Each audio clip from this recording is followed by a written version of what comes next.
What RStudio brings to you is a lot more functionality and a lot easier. There's a top left window. Let me bring my copy of RStudio up. So I'm thinking top left window. I am thinking one of the programs you should have downloaded is something called code1.r. The upper left-hand window here is what we think of as a source window. I'm going to jump back to my notes. In the source window, the top left window, what I'm showing you is how to create a new script, or what we would think of as a blank sheet for creating a program. All right? That you just click on New File and Script, and it will open a blank window, just like the one you you'll see in a sec. All right? And it's where you build scripts, where you're going to build your programs, which will contain R code. Right? And you can enter multiple lines of code here, and you can save your scripts to disk, and you can email them to people or whatever. Right? So I just said that the console does an interactive version of R. The source window is where you're writing like what you might think of as a computer program. And we would recommend that you would do that. In other words, write programs as opposed to work interactively all the time. Now believe me, I work interactively a lot, but I really do save and write scripts. The other thing that's nice about the source window, it's going to highlight various elements and it'll help you find bracketing in your program. Okay? So it's got some nice little features, and I'm just going to encourage you to use them, but you don't have to. Okay, in the bottom right window, so think about what R looks like, RStudio looks like again. In this bottom right-hand window, we have files, plots, packages, help, and you might have a few other things, but it kind of looks like this, right? It's clicked on packages right now, so if you were to click on the packages tab, you'll probably see some, I've got a lot, but you would see some things at least. And you will add on, and we'll learn how to add on at the very end, okay? We're going to use this particular window last tonight, so I'm just sort of blowing through it. I know I talk really fast. English is probably not all your first languages. Questions? No? Okay. Don't be shy. I've got all these helpers here, and they're all great. I know all of them. Even if I met them like 5 minutes ago, I know all of them now. And they're here to help you. Okay. You're laughing. It's an R programming workshop. Okay. What can I say? Why did I write that? Top right corner is a visual of your R works. Oh, that's exactly what it is. So we're looking at the top right corner. So I'm thinking of this upper window here. This little one. It says environment and history, and it may say something else for you, but when you just start up R, I stripped all of my stuff out. So when you just start up R, it should say environment and history, and what environment is a visual of your R workspace, and an R workspace, think of it just as memory, what R has stored in memory for you. So right now, my memory is blank. Right. And it's going to be in here where you can examine variables, and you can actually examine your values there as well. So you can examine the variables you create in there, and you can look at your values in this window, but there are other ways to look at things. But it'll be a nice, comfortable little place for you when you just start out. And the history tab will tell you what you've been typing in, or it's a history of the R commands that you've been issuing, and it's going to be about 400 or so. It depends on how much memory you've got, but it'll keep about maybe 200 to 400 of your commands. You really don't want to fish through that many, and that's why we write programs, okay? All right, so you've downloaded the data, all right? Okay, so I'm talking about DataFest here. I'm thinking about DataFest. All right, the data sets used in DataFest are really large, like maybe millions of rows, as opposed to, I think I gave you something with a couple hundred tonight. Okay, well, we'll start there. And probably at DataFest, well, maybe not, because we've got it in a different venue this year, but in previous times, I think we've preloaded it on thumb drives for you. But I think this year, you'll be able to download it with ease, okay? So if you haven't downloaded the data, if you walked in late or you haven't got it to work, get the link from one of the organizers. But if you have downloaded it, it should look something like this. Now, I'm on a Mac. Some of you are not, but I'm just looking at a folder on my hard drive. Let's see if I can make it look better. So, on my desktop, I have a little folder called Workshop 1. I've downloaded the data tonight, and I'd like you to see how it looks on my Mac. Notice different things have different files have different icons, and two of them say R, like big and green squares on my Mac. So those are saved R workspaces, or I think of them as R data files. But they can actually store more than just data. They could store plots, they could store maps, they could store, I don't know, sounds if you wanted. So we'll just say they're saved R workspaces. I call them R data, so I know they're data. And we'll look at this one. It's called BOM_IMDB.R data. If you want to use R data, in other words, you want to bring it into your memory or workspace, just double click on it. And it's like, well, something should have happened. Boy, I feel like an idiot now. Okay, let's try it again. Okay, there we go. Confirm load. You want to load it, okay? So I'd like you to see a little sign like this. Say yes. And it should load up. You should see something like this screen. I'm going to flip back to my slides. Was that too fast? Yes. Sorry. Okay. I'll try it again. So on disk, data exists in many forms. So you should see something like the following if you correctly downloaded the data. So what I need you to do is go find it on your disk, wherever it put it. And then look for something that says BOM_IMDB.R data. Once you find it, I'd like you to double click on it, as if to activate it. You know, click, click, and boom. Is anyone successful in doing it yet? Oh, so nice. Okay. All right. So look, if some of you are successful, I just have to wait a bit. Hey, my Stat Club helper, you want to like move around and see. Okay, I'd like you to have, so if you're successful, let me show what it would look like. If you're successful, it doesn't do too much. You should see something pop up in your environment tab. This is a history tab. Oops, sorry. My history's full. Okay. Here's my environment tab. Okay. And here's my little file. I just want you to try it. So all I want you to do, so for those of you who are successful, you can take a little break. It's not even 6 yet. Okay. I just wanted you to double click. You know, I'll double click on it again. In fact, I'll be bold here. I'm going to erase it so you can clear it.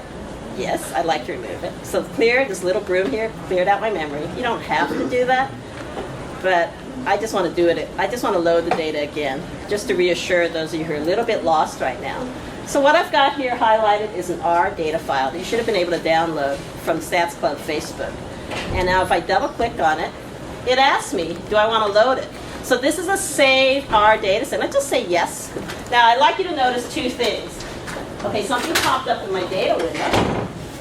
And three things, right? If I click on my history tab, there's a little command there. When I double click, a command was issued. So this is a very basic command. How do I read R data? Well, you could load it. All right, now R data says it's special to R. I'm going to show you something that's not special to R. But this is special to R. In other words, this has been created by R, saved in the format of an R workspace. And it's just what's in memory. If it would help you, remember, environment is the workspace. It's a picture of the workspace. In other words, a picture of the computer's memory as it's been allocated for R. And what I can see is I've got something called BOM_IMDB. It's got 200 observations and 22 variables. I will stop here. Questions? Help. I want you to all be on the same page because there are two, we always said there are two religions in the Department of Statistics. One is called R, the other is called Mac. Right? I have both. Okay, and I would like you to learn them too. So,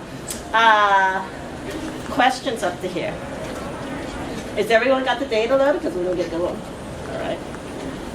We got the data loaded. Let's get going. All right. Okay, so the two most likely to be found at DataFest are going to be comma-separated values, a CSV file, and a saved R workspace. So it's really easy to load a saved R workspace. You kind of double click on them and kaboom, just like this slide says here.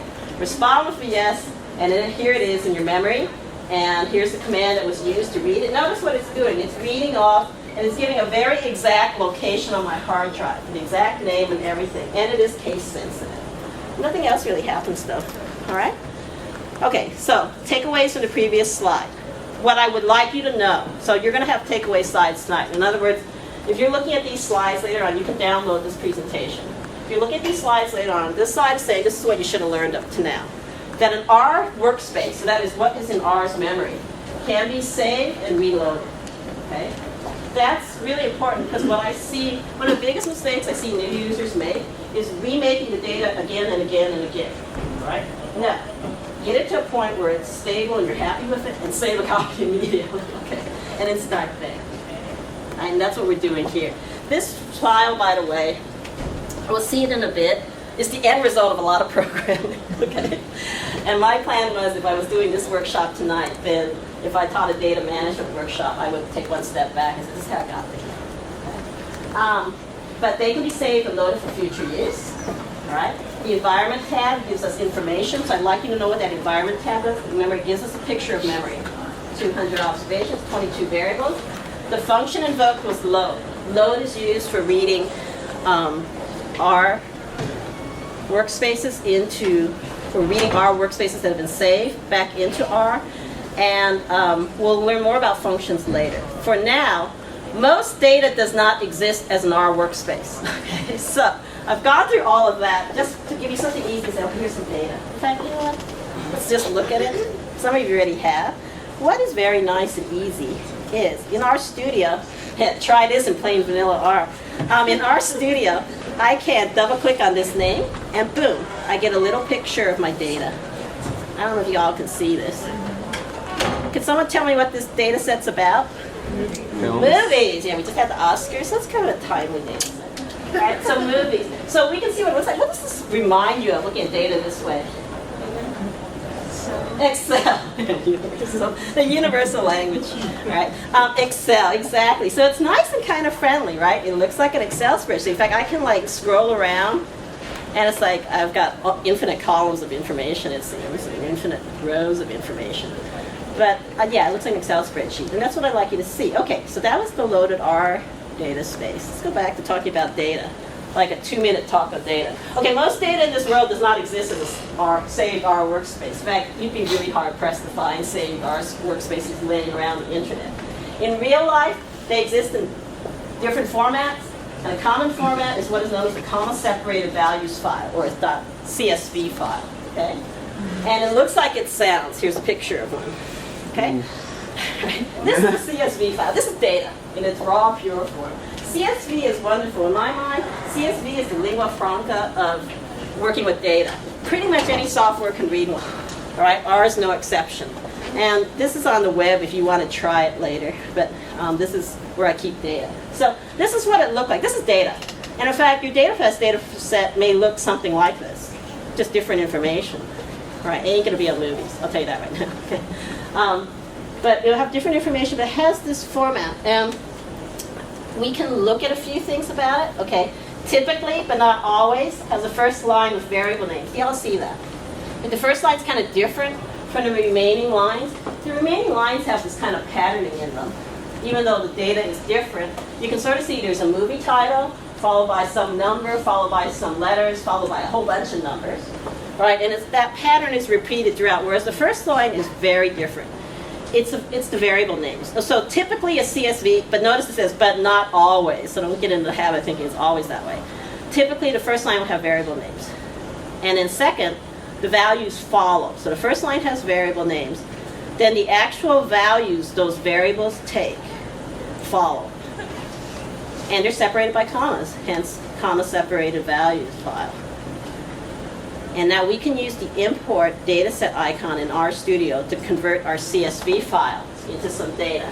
Okay, so what I'd like you to do, and I'll walk you through it. So is someone still totally lost? You guys are so smart. Probably wouldn't admit it in a class this size, but okay. All right, if you would click on the import dataset tab, I'll walk you through this one. And click on from text file, all right? So choose the import dataset from the environment tab. So we're in environment. And then I would like you to click on the import dataset icon. And we're going to choose from text file. Now, obviously the other choice is from web URL. This means that you could directly read data off the internet if you have the web address. Okay? That's why I left another version of this file where I keep data if you want to practice that, but we're not going to do that. We're going to read it off disk, okay? I think I do this as a little movie. Not a movie, but different song. Okay. If you clicked on it, let me do it live because I popped up to this screen.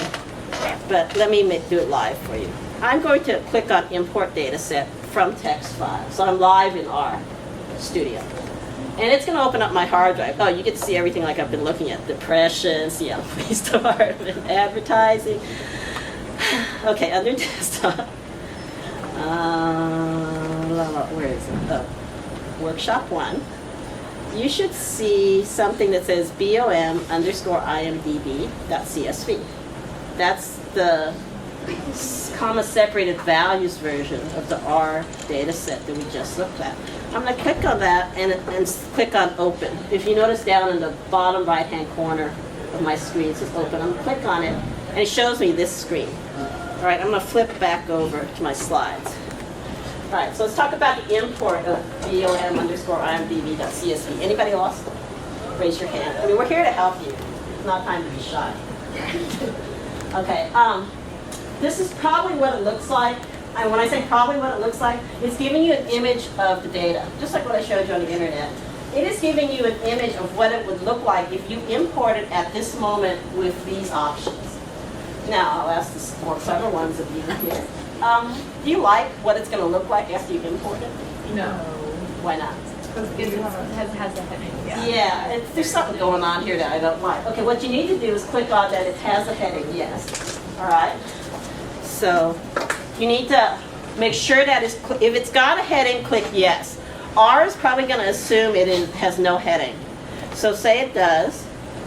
Everything else could pretty much stay the same except for, okay, so if I click, okay, so basically if you click on yes, what it should do is it should clean up and look a lot nicer. Look like how you expect the data to look. All right? And then I would click that off, those of you who know me. Professor Lew hates factors. Okay? Click strings as factors off. I'll be much happier if you do that. All right, and it doesn't look like it does anything for you. I just want it turned off for tonight, okay? When you're all done with that, there's a little button that says import.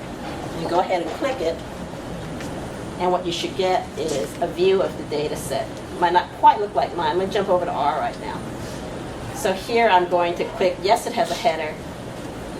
I do not want strings as factors. I'm going to import, boom. Okay? Do y'all see something like that on your screens? You're in great shape. You've read your first data files. You've read an R data set. You've read a CSV. We pretty much, if you're working with Excel, you're working with SAS, SPSS, whatever, you can create a CSV file and you could read it into R. Questions? Yes? My quick question is, do you have multiple data sets open in the same window, correct? No, I don't. Okay. Okay. It overwrote, she asked a very good question. It overwrote the old one that I had. It had the same name. So let me show you something. So Jazz, if I had said, oh great, I'm going to go through all of this again. If I had this, and I put a 2 here, and I said yes, and I'm going to leave strings as factors, okay? Now import, but now I've got 2. All right, otherwise it overwrote the old one. So she asked a great question. If it's got the same name, it's gonna clobber it. So beware. But for now, you're just learning. So you can make all these kind. The other thing that's here, since you're asking, that's the actual programming code. That's a script. Okay, so this window, you asked a great question. You gonna take any of my classes in the future? Sure. I'd love to have you a student because you ask great questions. Okay. This window, the source window, can not only have programming code, but it obviously can show you a view of the data, which is exactly what's going on here. Remember, this little window keeps building and building and building, right? And so what you see is that we view the data set, and now look the command that was saved at this point. And R is a language, so we could read this, all right? I'm going to teach you some, you don't have to, I'm not going to quiz you on it, so, but this is saying, we're going to create vom_imdb. And this little arrow means gets, okay? Now some of you who know R put equal signs there, and that's a huge no-no, okay? Because equal is very ambivalent. Not ambivalent, it's ambiguous, okay? In other words, it could go either way. However, this arrow is very specific, and we read it as a gets. So this thing, I'll use a proper word, this object, this R data object, is going to get the result of reading a CSV file. All right, what does CSV stand for? Thank you. And I give it this or R is giving it this really long name, because that's its true name. It's in this particular place on my desktop in that folder. That's the name of the original file. Strings as factors equals false, because I don't like those. And then the view is specific to RStudio. We get to take a peek at our data, and then we get a sense of, does this look right or not? And as I said, if you just go through it really quickly, it looks pretty good. Okay? Questions up to you? Did I answer your question, Miss? Yes, you did. Thank you. You're welcome. All right, takeaways. All right? The point-and-click solution generates the following code, and I've generalized it for you. Okay? because you're going to have different data with different names. What you created is something called an R data frame. Okay? We'll get more into that later if I have a chance. But I'm being specific here because it does matter that you understand what you're creating. So we have just created an R data frame. So the data frame name was BOM_IMDb. And a data frame is very much like an Excel spreadsheet in its concept, right? It has mixed kinds of information, numeric and character sitting together. It's not a numeric matrix. It's not a numeric vector.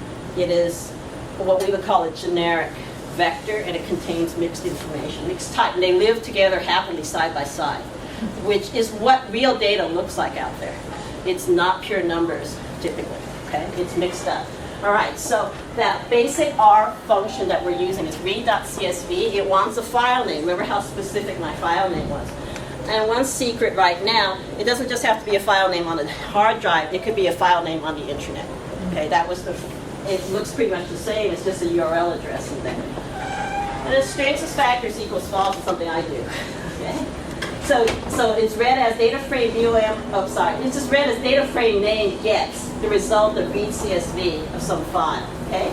Strings as factors will be explained later, but now a string is a character variable. So a movie title is what I would think of as a string variable or a character variable.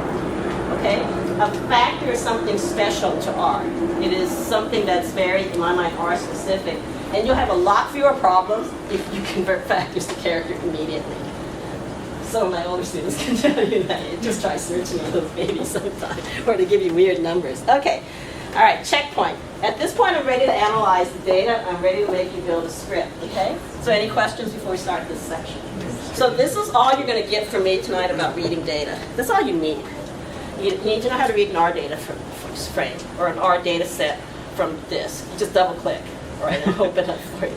And you should know how to read a CSV file. Because everything can be converted to CSV. That's like the lowest common denominator type of data file, all right? Any questions? Okay, let's create a script. What time is it, y'all? It's 6:12. Great. Okay, we're doing great on time. You can ask me to slow down. Okay, accessing the history, all right? So you could use the console window to work interactively with R.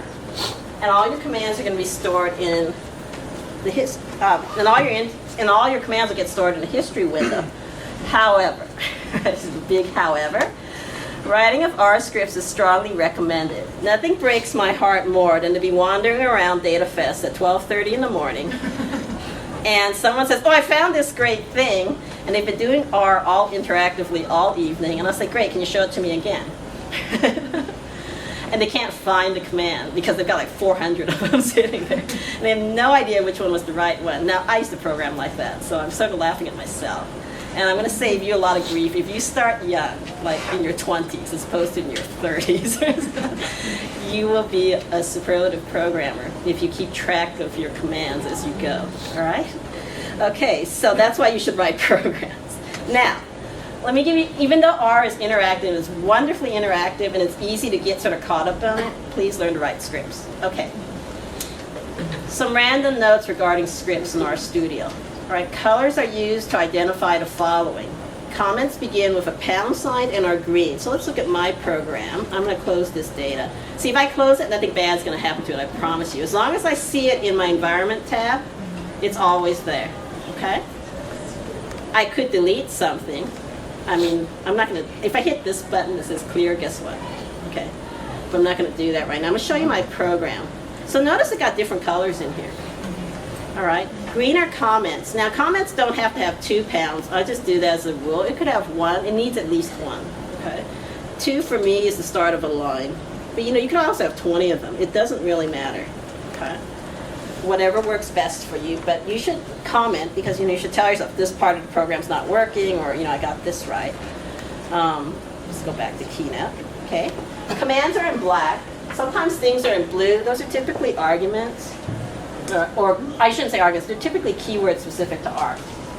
Okay, a command can be very long and run over many lines. Let me show you. All right, let's go back to R.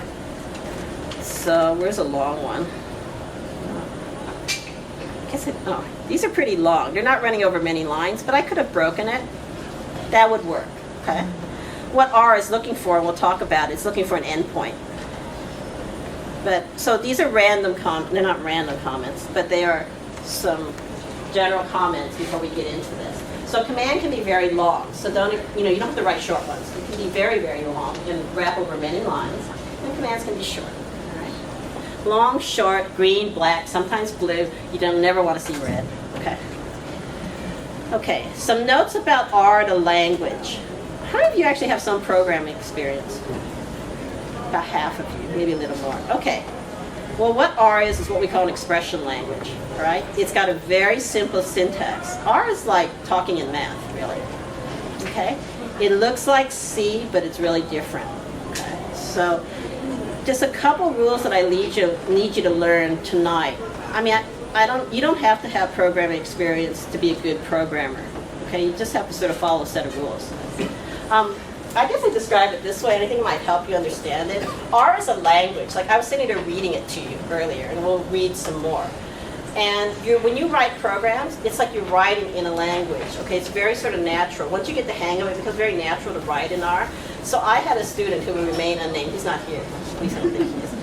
And he took my Stat 20 class last summer. And I swear, all I ever saw of this guy was the top of his head. Right? He's always sleeping at the keyboard in my class. Okay, and I would teach.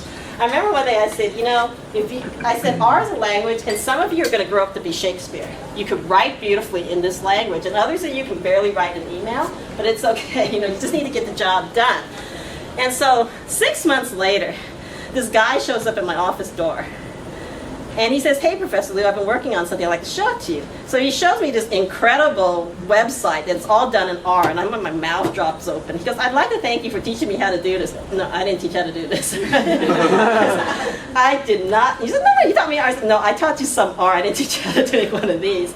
He made this incredible website. It's just my mouth still drops open, right? He's Shakespeare, right? He just took the language and ran with it. Right? Some of you will do that. It sort of depends, okay? I just need you to learn a few rules tonight. So R is case sensitive. And so capital A5 is different from lowercase a5. And the other thing I need you to learn is something called functions. And you've already seen two. And then can anyone tell me what you've seen so far?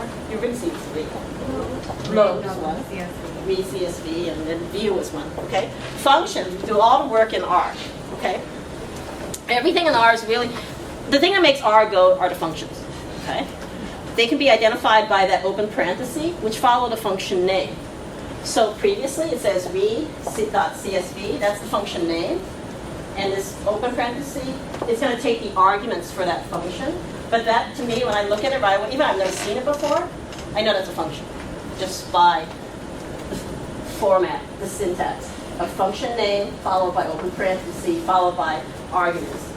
And we can identify read CSV as the function's name. Okay, so I really just need you to know just a couple of things right now. You're going to express yourself in R. It's like a language. It's a little different, like a human language, but a little different.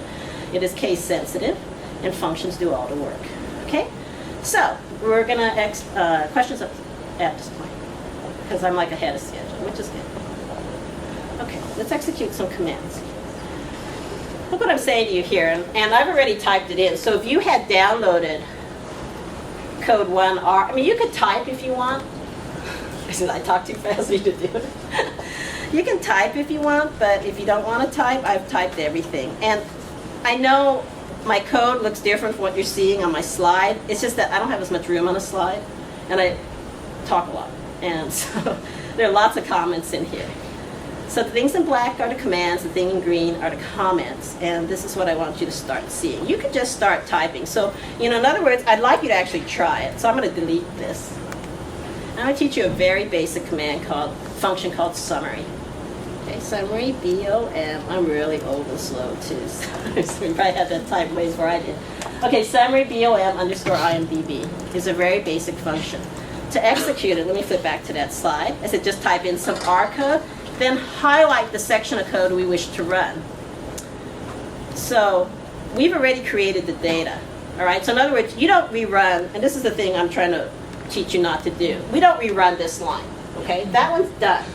See, I could have gotten it from history. That's all I did. I do something like this, and boom, I have a copy of it. right? I click to source, if you're wondering what I clicked on.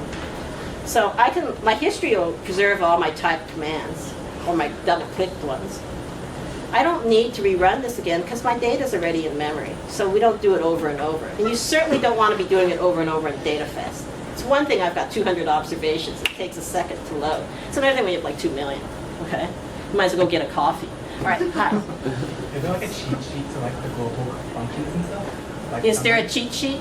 for global functions like summary and Just Google R cheat sheet and you'll find something. Seriously. GitHub, right? I didn't write one. I don't have that kind of patience. Okay. You could use this as a cheat sheet. Pretty much that's all you need. Okay. But let's take a look at summary. So I said all you have to do is highlight it. Let me flip back to my notes. All I have to do is highlight it and click the run to execute. Okay. So I'm going to highlight this. Like, see what I'm doing? Okay. Notice. I'm not sure if you're in Windows, but most of you have Macs. So notice if I'm on the line, it turns gray. If I'm not on the line, it's a white colored line. If I'm on the line, it turns gray. But I've got to highlight it, it turns blue. I mean, in other words, I've got to have it sort of captured. And then notice up here, there's a run. And if I click on run, let me make this lower window bigger so you can see what goes on. So my little command is summary, BOM_IMDB. It's highlighted right now because it's blue. If I click on run while that is highlighted, notice it said it's going to run the current line or selection. Now if I run it, boom. Something happens in the lower window. So the console is always going to be where I see results. I'm going to scroll up. And this is the result of a summary. And summary is really fast. Well, it's a good basic command. Now, it's not going to do much for you for your character variables, but for your numeric variables, so this one says total gross. Total gross is the total domestic gross. In other words, in the United States, how much money did this movie make? What's nice is R has gone through with this one function and gone through every numeric variable in the data set and given you some very basic statistics. All right, now let's talk about that. Questions up to here. Okay, so this is all about getting to know your data. Because the most important thing that you can do for yourself at DataFest is get to know the data. Because this is a data set you've never seen before. And you have very little time to get to know it very well and work with it, all right? So what I'm giving you is the quick and dirty. So summary, it's typically used to summarize the results of model fitting functions, but it can be applied to any R object. Okay, let me tell, I've been throwing that around, but I don't think I have a slide that says. Okay, an object is a can, all right? It holds stuff. And in R, typically our objects will hold data, okay? But an R object could be a function. An R object could be a plot. An R object can be all kinds of things. But an object basically is a can or a container, okay? And it holds stuff. And all you really need to do is keep track of what you're holding. Like what's in, you know, all these boxes, what's in this box, all right? So, summary can be used pretty much on any R object. So in this case, when it's applied to a data frame, remember I said something that looks like an Excel spreadsheet in R is a data frame. When it's applied to a data frame, it gives us the summary statistics for all the numeric variables. It is fast, and it will reveal three important things: the minimum, the maximum, and not applicables. Not applicables are missing values. So we can see here that for whatever reason, among my 200 movies, one of them is missing their opening weekend take, right? Okay, so it reveals mins, max, and missing. All right, class. Why might that be important to know right away about the data set? Why might I care what are the mins, maxes, and missing? It just gives you a good scope of what data you have. How far Gives it us a goes. scope of what data, good scope of what data we have. Any other thoughts? Bryce, I know you know R. Sorry to embarrass you, but okay. The gentleman in the back. Is the check to make sure it actually reads your data correctly? It's a good check for reading data correctly. Any other thoughts? I'm thinking about stat 10, basic stats. Give me a lot. I know you know the answer. I want someone who I don't know knows the answer. Why might we care about mins, maxes, and missing? Why might we care about mins and maxes? Yes. You can compare the min and max to the mean and see if they're like outliers. Thank you. Let's see if there are any really crazy values. Like crazy values might be a negative age or something, like, you know, or negative salaries, right? Things like that. Yeah, you would like to know if some of these variables are messed up. real data is often messed up, okay? This one I've sanitized for you, okay? But DataFest data is raw, okay, and it can be ugly. So you want to be able to look at it very quickly. All right. It reveals min, max, and A. Okay, that last bullet. If your non-numeric variables were stored as factors instead of characters, summary would have actually produced table values for you, okay? But I'm going to show you how to produce table values. All right, a couple of other things that are handy are the function's name and the function's structure. All right, I'm not going to run these, but you could highlight and run them and see what you get. Otherwise, you can look at my screen. Because now you get a sense. Does everyone know like how to run a line now? You sort of highlight it. Okay. And if you typed it in and hit enter, it would do the same thing. Okay. All right, so if I had typed in names and an open parentheses, BOM, IMDb, close parentheses, what it gives me are, what do they look like to you? Variables. Variable names, yeah, the names of the variables. Or we can think of as column titles or column headings or column names. But basically it's telling me each vector, well, I don't want to say it. I'll just say that these are variable names. Or think of it, if you're looking at a spreadsheet form, these are like column titles. All right. So that's handy. Structure, all right, does something similar but a little more information. So STR stands for structure, because what structure can help you with is the following. I've told you BOM underscore IMDb is a data frame, all right? But otherwise, just looking at RStudio, you really can't tell. But structure will reveal that to you right in the first line. So structure tells you that you don't need this vec length equals 3. You can just put a parenthesis, just like it looks like up there. I did that because I'm teaching this, and I need as much space as possible.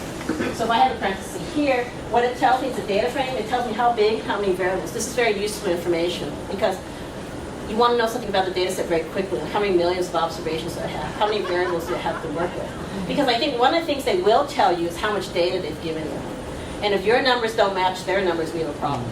Right? In other words, if they say you should have 2 million observations, but you have like 3, all right, something happened. Okay. All right, and then it will give you all of the notice, movie title, rank, studio, etc. And I'll ask you to make a mental note of this $sign and we'll talk about it. But it also will list the names of your variables. It will tell you if it's a character variable, or in this case, what does INT mean to some of you? Sure, okay, you're so smart, so it's numeric, okay? And notice the character variables are encapsulated with quotes. Right, that's the only thing I really like to come away with from this. So names and structure can help sort of make this data thing a little less scary, okay? So I think I've talked about these. But it's the third bullet I like to say. It is important to know the name or position of your variables. Then we can work with them. If you don't know the name or you don't know the position, it's a pain in the rear to work with variables in R. Okay, questions up there? You don't have to bleep out pain in the rear. All right, let us talk about accessing data vectors. Now, do I have a slide? Okay, good. Let me go to my program. I'll leave this alone. All of these do the exact same thing. This is a crazy slide, but it's going to work. All right? We are doing something called accessing a data vector. Anybody, what's a vector? Or give me sort of very general, like, explain to your grandma definition of a vector.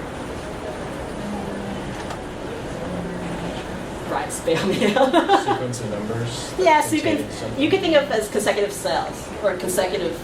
I think of consecutive cells is how they would like you to think about it, because it could be numbers, but it could be also characters, right? So it's some consecutive set of cells. All right, so we are accessing data vectors or bunches of data cells, and all of these are going to give the same result. Now, let me explain this to you. Let's just take a look at this one. This is the first one.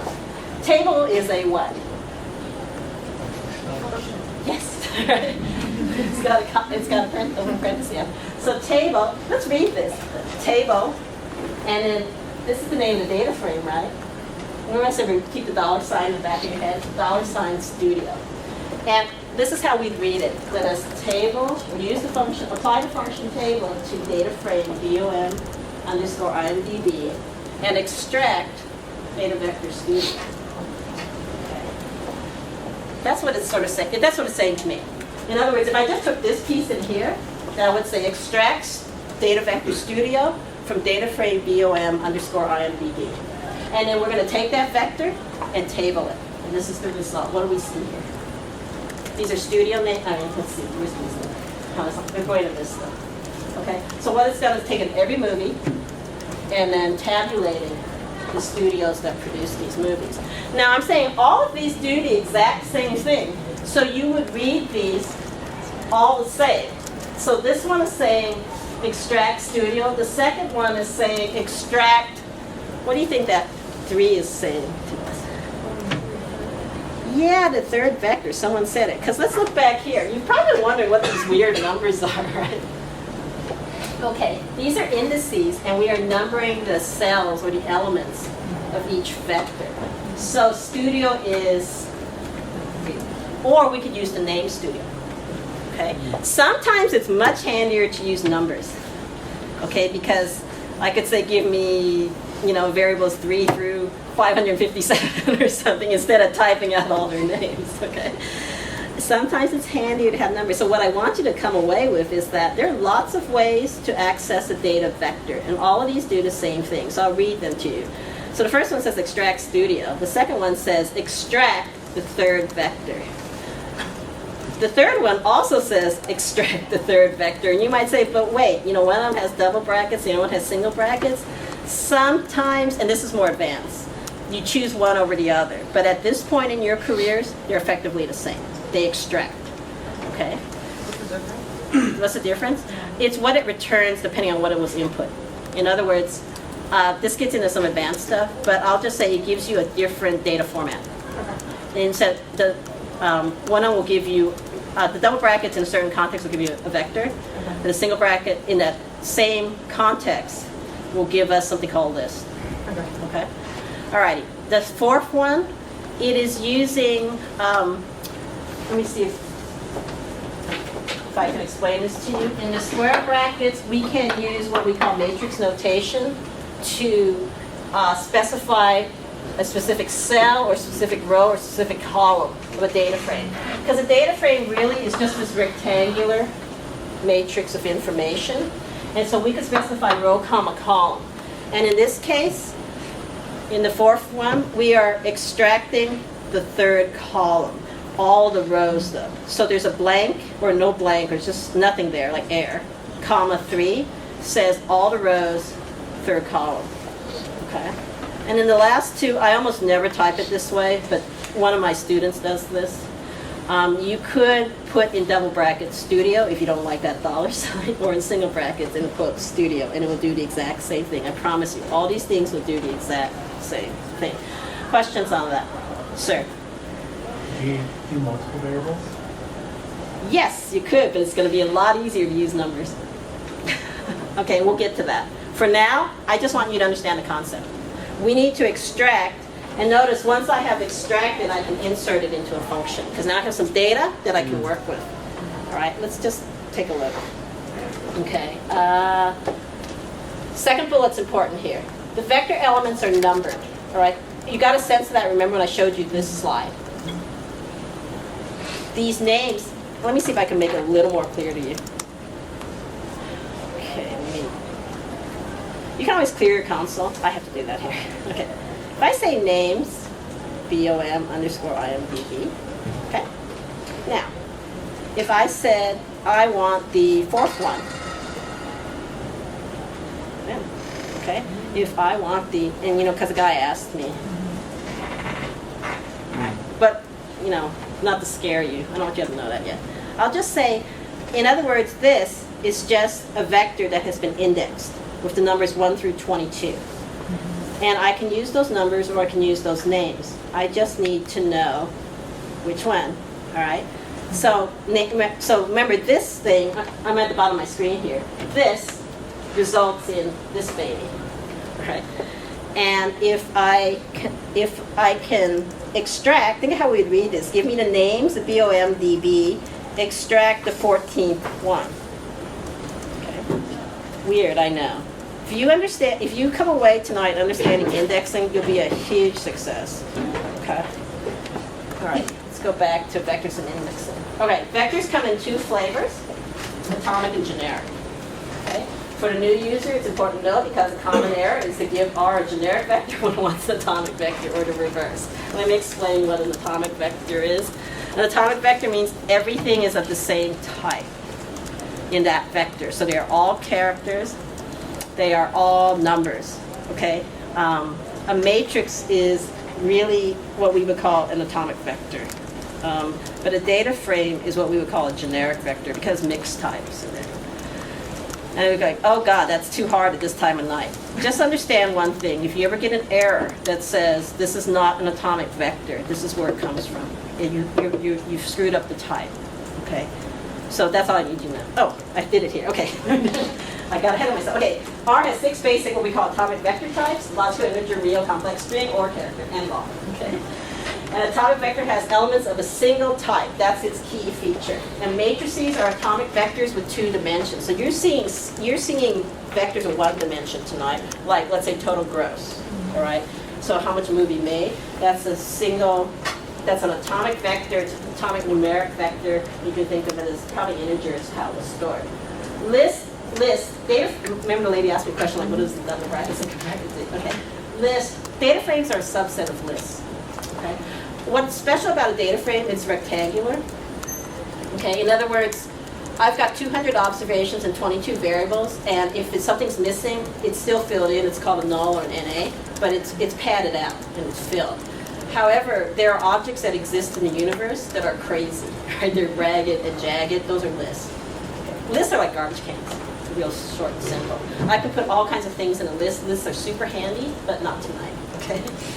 Data frames, these are called generic vectors. They have a mix of objects, a mix of types, all right? Your elements can be different types. Some are numeric, some are character. Data frames are rectangular, like matrices. That's all you need to know. So matrix is an atomic. So matrices and data frames are different. They look really similar. R treats them differently, understands them differently. And if you don't get it, you will get an error sometimes because it wanted one and not the other. Okay? So recall. Why do I say that? Okay, so explanations. We've sort of done this. So because Studio is a third vector, we can issue it all different ways and they get the exact same thing. So notice here I don't have any parentheses around it. Had I just said BOM, IMDB, single bracket 3, it gives me all the data. Right? It just blew by. Don't do this when you have 2 million, okay? But you can do this when you have 200. If I wanted 4, there's 4. And I wanted 5, there's 5, and so forth. Okay? All right? And then, again, the comma 3, the matrix-like structure of a data frame. That's all it's doing. All right. So, table is useful. Okay, questions on that? Indexing is indexing makes it really powerful because you can just mangle data all which way and you can call with numbers and so you can work with 500 things. You don't have to type all their names out. It's really cool. Okay. Table. Table is really good for what we would call categorical or non-numeric data. Usually you don't want a ton of values. So here I'm tabling month. Can you guys read that? I mean, that's a language, right? So this is a table. Data from data frame BOM underscore IMDB, extract the data vector month. And then we're tabling it. So in other words, this piece is that vector that we're blowing by seconds ago. And we're just tabling it and organizes it nicely for us. This is a table of day of the week, right? Fridays are the big day to open movies. And Thursdays, Wednesdays. Wednesdays, then Thursdays. And then we could table quarter, all right? And I'm just going to throw this in. We can sort a table. And this is the power of R functions. Look at how this is working. With R, read from the inside out. Okay? So the inside, what I mean was innermost in the parentheses. This is what? A vector, right, of the variable genre. In other words, what type of movie. And I'm going to table it. And now I'm going to sort that table. And what is the result? Anybody? The table of genres organized by the values, by frequencies. By frequency. And you say, why do I need that? Because when you have like 100,000 values, you might only want the biggest ones, right? And so when 100,000 values are whizzing by in this table, what you'll see are the most common, right? Maybe most important to you, or at least you should know about them. So it turns out action films win here, okay? All right. So we use table to create counts, table values, and they could be used on factors, characters, and it can be used on numeric variables. I mean, I don't recommend them being used on numeric variables, but they can be. Nothing to stop you except, nothing to stop you except maybe the memory of your computer, okay? Table is nested in a sort. We'll sort the counts from least to greatest, all right? And you could use other options. You could sort it the other way, all right, in decreasing order. And a really useful option is use NA equals for a table. Now, recall that NA, missing values in R are represented by an NA. That means not available. Whether they are character missing or numeric missing. In other words, sometimes the data is missing. It just wasn't reported. And R is not going to fill in information for you. What you need to do is figure out how bad of a problem it is, all right? So, let's just take a look with table, right? The default option is to use NA equals no in your table. In other words, it will never use NAs unless you tell it to. But sometimes you need to know. So here's an example. So we know how to read this now, right? So BOM_IMDb extract genre pulls out the genre vector from my data frame. This comma is how you separate arguments in a function, okay? So it's getting a little more advanced, but you can handle it. So all I'm saying is, okay, here's a default. I want you to pull out the genre, but for NAs, instead of treating them as using them no, I want you to always use them. Okay, I want to see them. And then I'm going to table, remember, read from the inside out. So this piece, now I'm going to table it, so that gives me my table of counts. Now I'm going to sort it. And here I'm going to show you yet another option. This is for, not for table, which function is this for? Sort. For sort. Decrease equals true. Okay, so I am now nesting functions. Yeah, I showed them how to nest functions in like 50 minutes or less. How are we doing on time? 6:42. Oh, gosh, all right. Okay, we're almost there. Let's take a look at the result, okay? So now I can see that, yeah, it was action, comedy, drama, but look at how many are missing the genre, right? About 10% of the data set is missing genre, okay? It may or may not be useful depending on your needs. So if you look at the very bottom line, I'm teaching you yet another function. It's a bar plot. And this is what it looks like. So here it's kind of, okay, so it's been 42 minutes. All right, so 42 minutes you can make me a sort of bar plot, sort of bar plot with the category. I mean, try it on a different variable, like quarter or something, or month. But the bottom one, I think some of you guys can read this now, right? It's saying, remember, start from the inside out, take genre, and here I'm going to leave the NAs out. I don't want to see it. All right, we're going to sort it in decreasing order, and then we're going to bar plot it. And so what we get is exactly what we asked for. If you know how to ask R right, you'll get anything you want. Remember I said I have a student who's Shakespeare, all right? It's like, oh my God, how did he do this, right? I'm like looking at his code, like thousands of lines long. This guy, I told you, all I can see is the top of his head for the entire 6 weeks of summer school. And he comes away with that. I have no idea when he did it, okay, or when he learned R. But this does exactly what I asked it to. Tables of genre, right? Sorts it from high to low, bar plots. Okay, questions? Go. Alrighty. Remember Shakespeare. If you can imagine a statistic, it can be computed in R. R is really just a big calculator, right? You know, and what follows the univariate measures of location. Let me teach you what I mean by a calculator. Oops, this will never work for me. Okay. Glenda today. You know, y'all know Glenda? If you don't know Glenda, you should meet Glenda. Glenda says, well, this guy, if he were working a full year, should earn $56,234 a year, but he's only working 9 months. And then, in those 9 months, the department is only paying him 44% time. Okay? And so R is just like a big calculator, and I said, well, can you like do something like this for me? And that's what he got in that month. Okay. And you could type in all kinds of numbers, use all kinds of basic operators. You can Google operators in R and find that. I'm not going to show it to you tonight. But if you can imagine it, you can program it. So in other words, if you're sitting in some advanced class and someone has this really fancy new way of estimating something, and the software doesn't exist yet, in R, you could program it. That's how it works. That's why R is so popular. Because if it doesn't exist, you can make it. And it's not that hard. Okay? All right, so what follows the most commonly used ones. So on this screen, and so somewhere in my program, let's jump back to the program because like a millions of lines along now. Here we go. So with real data, missing is always an issue. So NA.RM equals true. So notice with the tables, it said use NA equals, and in quotes, always. When we get to the help, I'll try to explain that to you. One big problem with R is it's written by many people. It's written by a community. It's not written by one person. It's not written by one company. It is written globally by people all over, all walks of life. So it has different levels of, I say, quality.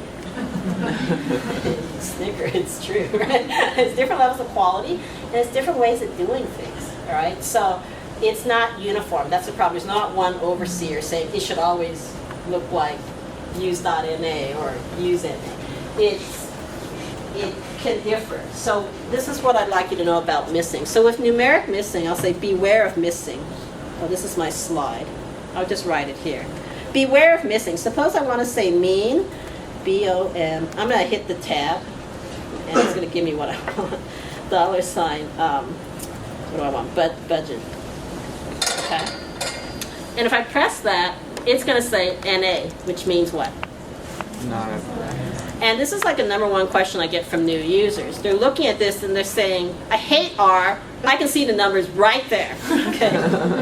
And I said, well, the problem is if you scroll down far enough, it's got missing values. And basically R is not going to perform an operation and substitute values for missing. So what we need to do, and I'll flip back to my slide and you guys can try it, is we need to add the argument or the option, comma, NA.RM equals true. So now I can do mean, median, standard deviation, IQR, min, max, whatever I can think of. If they don't have an existing function, I can write one. Okay. But these are some basic locational, sorry, some of these are for variability, but the basic locational functions that you could use.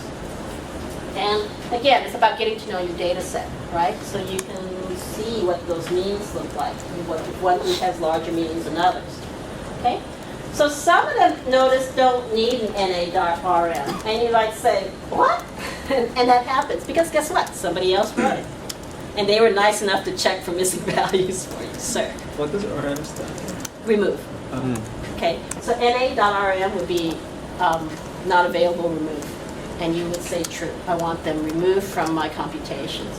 I mean, sometimes you don't want them removed because you want to know if they're missing in there and it should fail, right? And then you need to address it.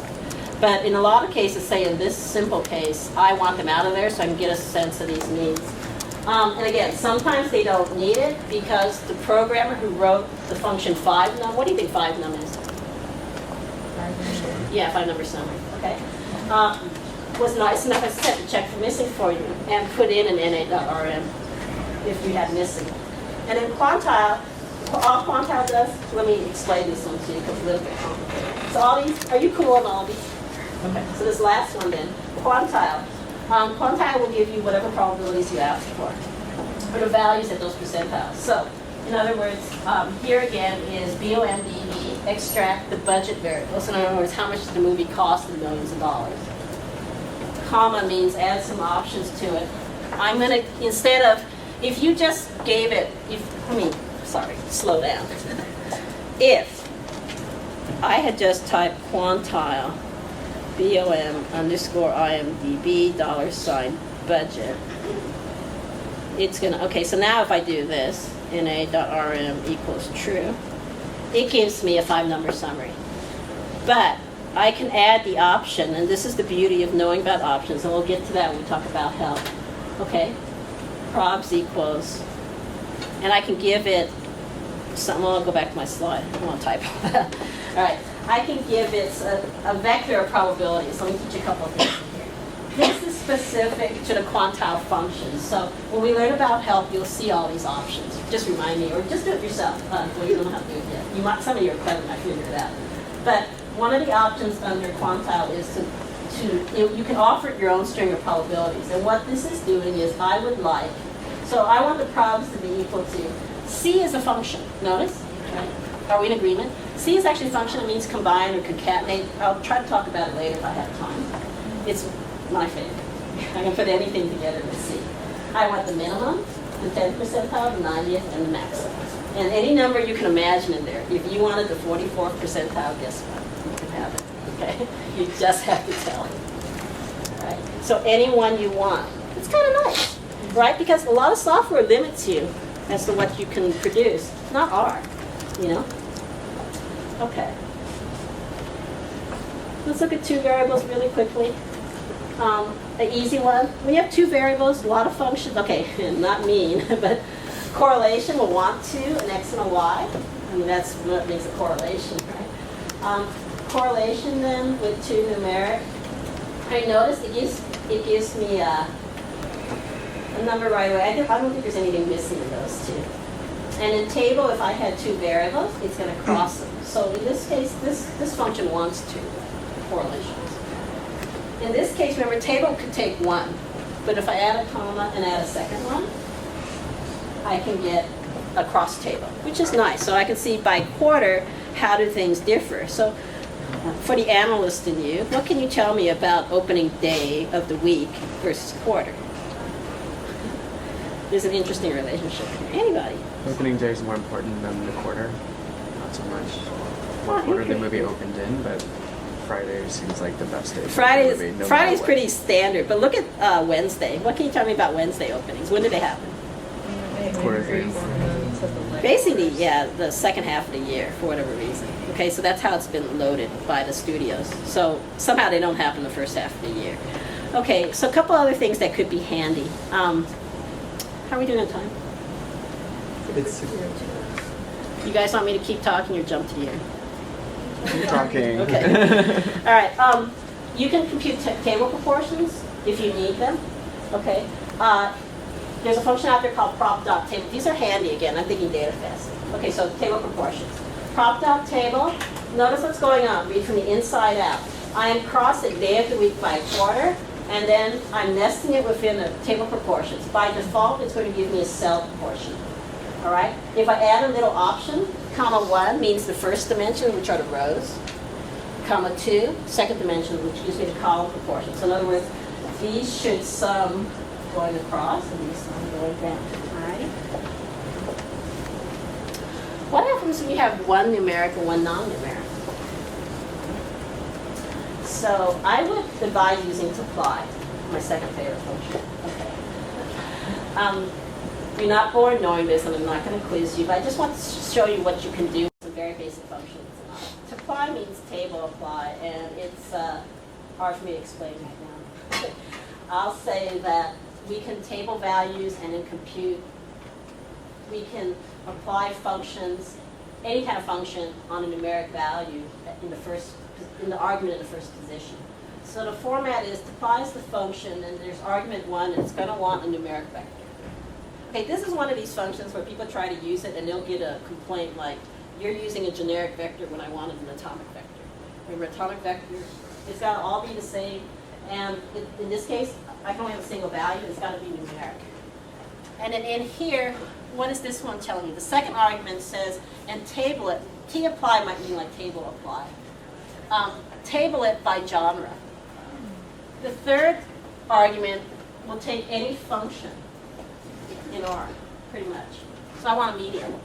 And the fourth argument are any optional arguments that I need to pass to the previous function.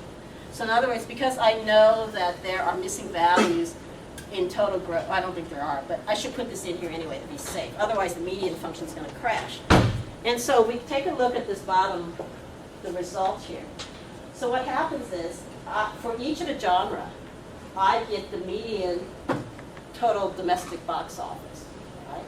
That can be very handy because lots of times these are grouping variables ultimately. All right? I like to think of the second argument as a grouping variable. Anything that you can use to group: gender, race, language, major, genre of the movie. And then a numeric variable is going to be summarized within each category. And then, yeah, you could keep going. Remember I talked about this? Okay, so you don't have to know this, but if you were to make complicated summary tables, you could use list to cross two values and then compute the total gross within. Okay, so now I'm starting to analyze, okay, by quarter, by day opening, what was the total gross of these films, right? And again, I just want the medians. A couple of these have missing because why? There were no openings on those dates. And R is not going to put values in where there are none. So that's example one, number one numeric, one non-numeric. Okay, really briefly, out there are things that are called functionals. They are, in my lectures I call them the apply family in R. So there are functions out there called apply, S-apply, T-apply. They're known as functionals. These are alternatives to for loops. Now, if you don't know any programming, thank you. That would be wonderful, right? Because then you can start from scratch. And you've never seen a for loop in your life, you're blessed, okay? All right?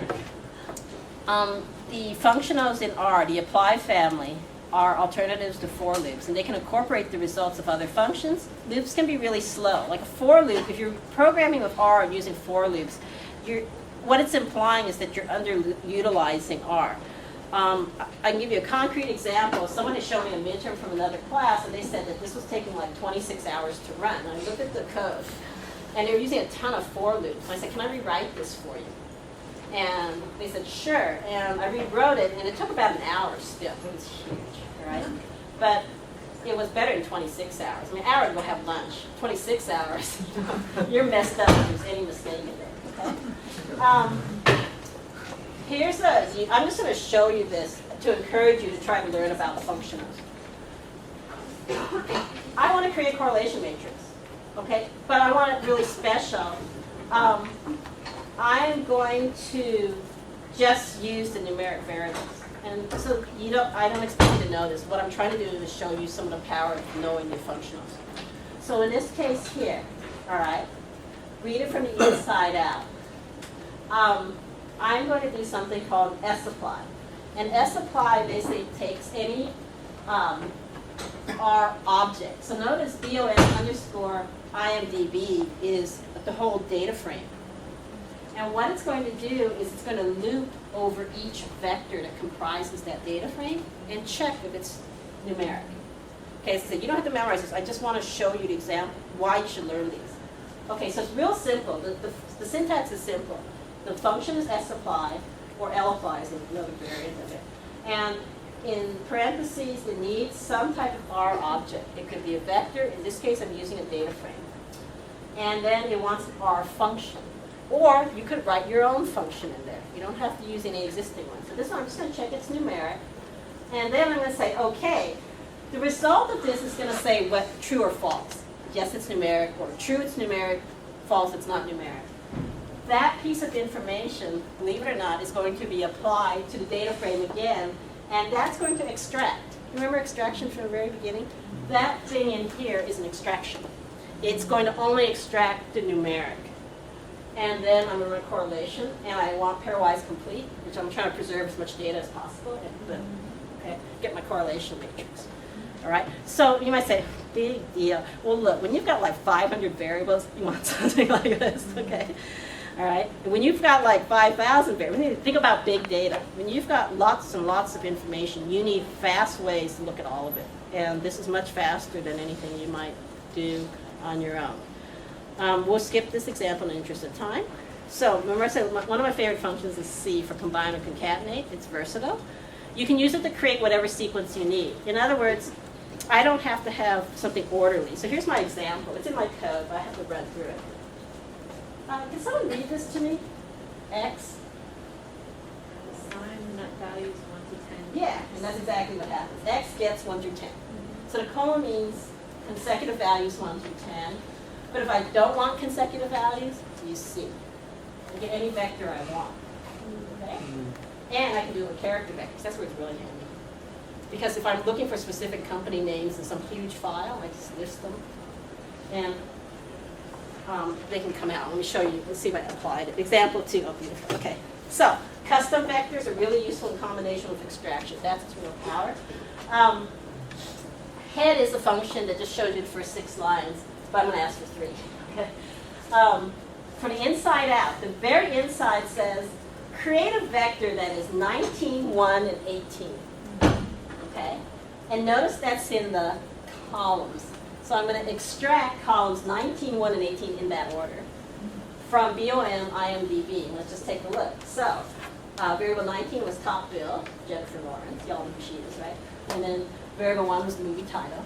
Variable 18 was the rating of that movie by IMDb. So what's going on here is that I can restructure, reconstruct data. And I can also, I only have three vectors here now instead of 22. You will not use all the data that they give to you. You'd be lucky if you use 20 variables, right?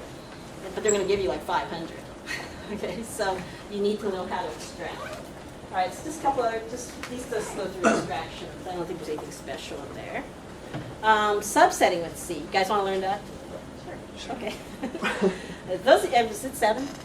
Yeah. It's 7 to 11. Oh, okay. So if you want to leave, you can go. I will not be insulted. I promise you. Okay. Let us talk about subsetting with C then. This is how you could subset, because that's going to be a big issue at DataFest, right? Subsetting, because you need to reduce the data somehow. And if you're not trained in data reduction techniques, the next thing you have to do is condition, right? You're going to subset. So in this case here, let's read it together. Remember from the inside out. It's kind of hard to know what's the inside here. But I'm going to say the inside is this little vector that says Robert De Niro and Steve Carell. Okay. And notice I'm using a C. And so if you can imagine, if you just ran this piece, in fact, let me just do it for you to make this real. So you can see it live. Let me find these guys. I don't need that. Okay, I could just run this. And that's what I get. Notice down here it says 1 is Robert De Niro. That implies 2 is Steve Carell. If I said this, so notice what this says. BOM IMDb top bill is in. In is a great operator. This is how you can work with a string and extract. Okay, so it's going to match on these. And so if I run this, what I get is logical, all right, for all 200 movies. So in other words, movie number 4 says true. So one of those 2 guys was in movie number 4. So I'm running it. So now when I use the extract, so now you get it's a true-false vector. It's a logical vector. So now when I nest it in this larger extract, if we read it together, it says this is BOM IMDb data frame. And we are going to create a logical vector that checks whether each movie had either Robert De Niro or Steve Carell as top bill. And then, comma, only extract columns 19, 1, 20, 22. I'm going to run the whole thing now. And boom. Okay? I have exactly who I want. If you know how to talk to R, you can get anything you want from it. And as I said, some of you will be Shakespeare. Okay? What else? So the other things, okay, let me just run through a couple of these because some of y'all have been just dying to know. Okay. This is how you would save it to a new data set. This is called moneymakers, all right? Let me teach you a function called which. Which is handy sometimes because things don't work the way you want it to. Okay, this is going to create a ratio, all right? And it's going to ask that that ratio be greater than 1.6. 1.6 is the standard the movie industry uses for money-making film. 1.6 times the budget, basically. Okay? If I run this, what I get is a vector of true and falses and NAs. Why do you think it has NAs? Yeah, there's a piece of missing information in there. And so I can ask it which movies had grosses that exceeded 1.6 times the movie budget. And it says these are the movies that meet that condition. So now when I extract it, I could extract the data frame with all of that, with just those movies, and then I could save it to a new object called Moneymaker. So what I'd like you to learn from this is that you can just create new objects by naming them and stuffing them. Remember, objects are just cans.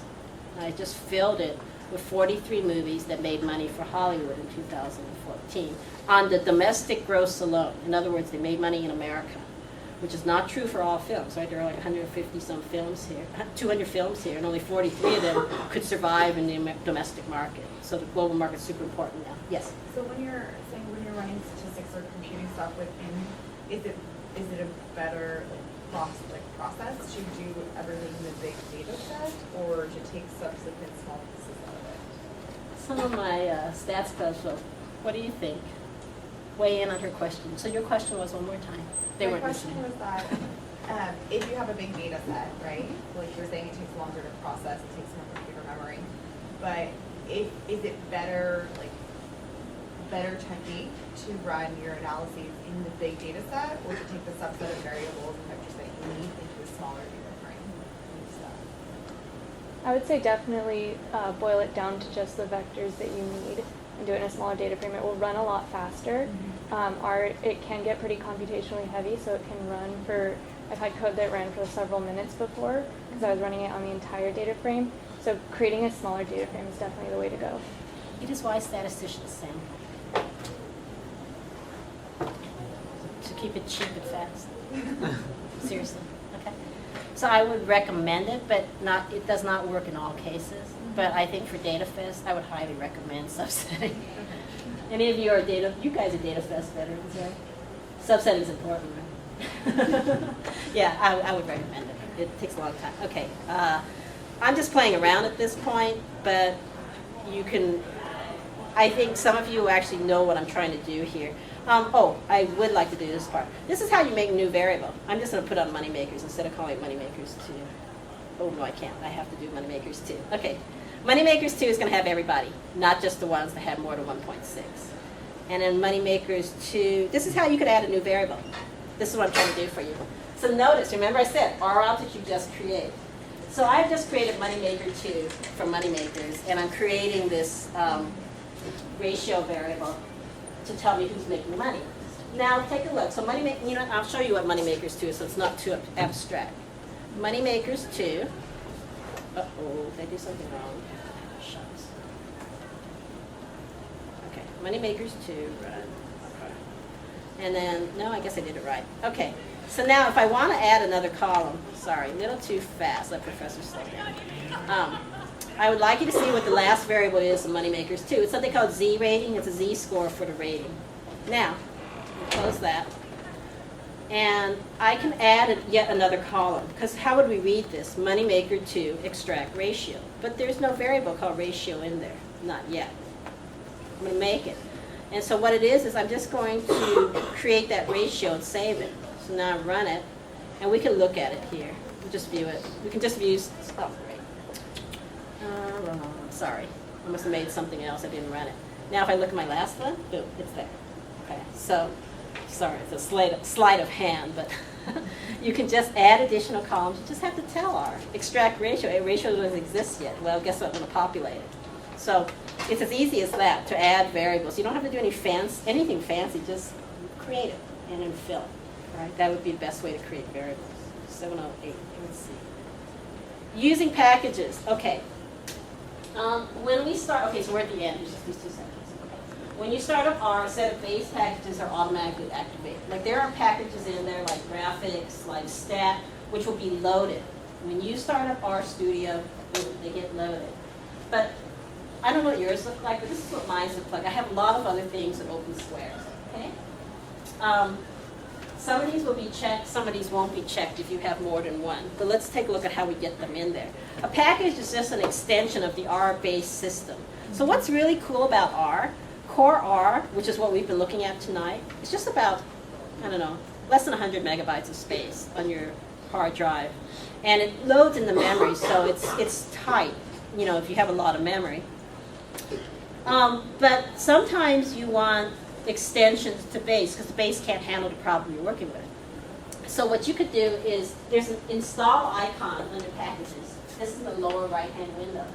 You can click on install, and I would choose a repository. You know what? I should probably do that for you, because you guys can go through packages.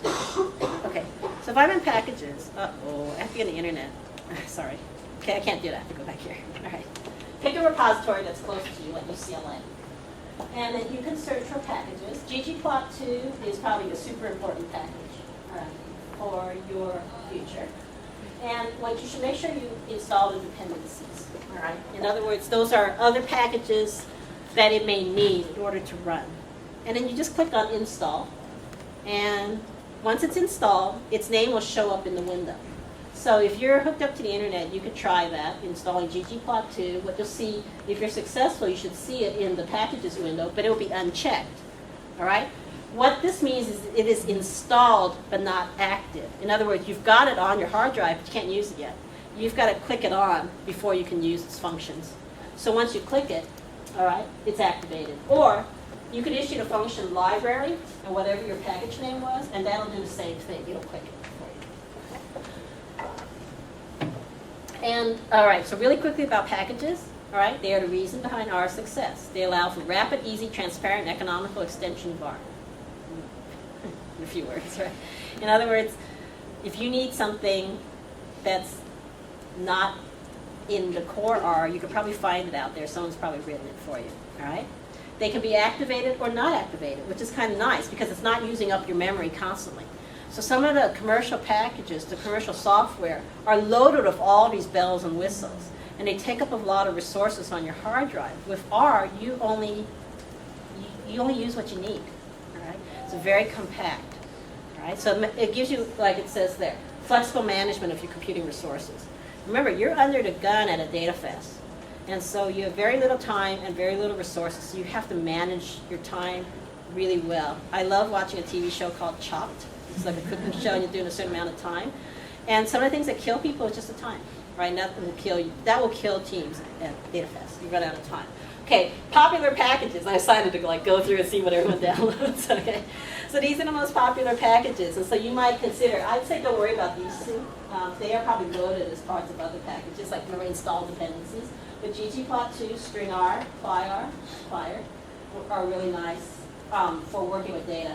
Now, this is for plotting, sorry. These are working with data.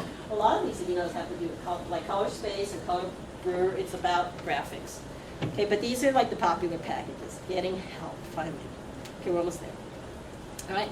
When you're within R, try just typing help and, come on. I don't know why this does this to me. I think I have to reinstall R or something. If I say help, like, what do we use? S-apply, okay? Boom. And it tells you, it doesn't come up S-apply, it comes up L-apply. But it explains you in the language of R, which may not be user-friendly, okay? What this actually does. It says it applies a function over a list or a vector, which is exactly what I was doing, was sort of looping it through and checking if the vectors were numeric, okay? So you could type help. The other thing you can do, suppose you can also use question mark. So if I had said question mark in parentheses, S-apply, I would have gotten the same window. If you've got special characters, enclose them in backticks. So if you, tonight, at the end of tonight, you have still no idea what I meant by those dollar signs or something, then backtick, $, backtick, and press enter. Oh, that won't work. Okay. Backtick. Oh, I know what I need to do there. That was a bad example. Squiggle, square bracket, single square. You know, it worked. What am I doing wrong? Did you have the question mark? Ah, okay, thank you. Yeah, I need a question mark. Thank you so much. Boom. Okay. It comes up. So if you've got special characters, all right, thank you. See, I'm safe here. Question mark, backtick, and whatever your special character you have, backtick to enclose it. And it'll explain this to you. Now, our help is not the best help in the world, so let me give you some other options. All right, if you're trying to search for something in general, like you don't know how to run a logistic regression in R, you could try help.search and then in quotes, search for that word. Or also double question mark, logistic will work for you. Okay, some external documents. So much of what I gave you today is based on an introduction to R, which can be found at the following website. I'm not hooked up to the web, so this won't work for me. But you can find it at basically R Central. All right. All the manuals for R, they're really thick, but if you want to be an expert, I guess you could read them. You can find them at the following website. And then link.springer.com, you can be used to find books on R. And the Use R series is the most helpful. We had Use R on campus this past summer. All right. External websites for help. My personal favorite is stackoverflow.com, all right, because I think they're nice there. And if you click on that link, they'll show you what the most popular R questions is. Like one of the top R questions is to explain apply, S apply, T apply. Okay, the warning I have for you, anyone can post an answer to Stack Overflow, and some answers are a whole lot better than others, okay? So what you want to look for is votes, like how many people have voted for it. Like if nobody's voted for it, I wouldn't necessarily, I would probably treat it as incorrect until I see, unless I knew for sure myself. Okay, thank you. That's it, we're all done.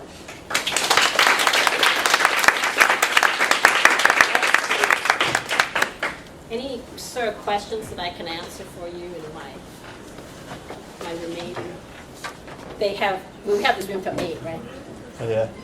Did you want to say I something? just have a quick announcement. Sure. First of all, thank you very much, Professor Lew. I know it's a fantastic presentation. Was this But if Did you learn any R? Yes.